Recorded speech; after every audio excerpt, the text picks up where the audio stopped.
Welcome to Chillin' 101. We hope this video helps. In this video, I will explain how to make rice not sticky, easy method. Rinse the rice thoroughly under cold water until it runs clear, then drain well. Measure rice and water precisely using a 1:1, 25 ratio for medium grain rice. Soak the rice for 15 to 20 minutes before cooking to reduce surface starch. Cook gently with a tight lid and let rest off heat for 10 minutes before fluffing with a fork.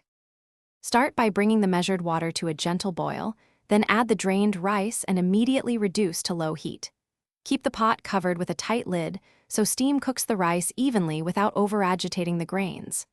Avoid stirring while it cooks, since stirring releases starch and causes clumping. After the cooking time ends, turn off the heat and let the rice steam undisturbed for 10 minutes, then fluff gently with a fork. If you're enjoying these tips, please subscribe and like to support the channel and see more simple kitchen hacks. Quick recommendation: the Kindle Paperwhite is great for saving and reading recipes anywhere, a handy companion during prep and waiting times. I've put the link and other deals in the description so you can check them out easily. Thanks for the support, and now let's get back to the video. Once the rice is rested, use a fork to fluff it gently, loosening grains without mashing them.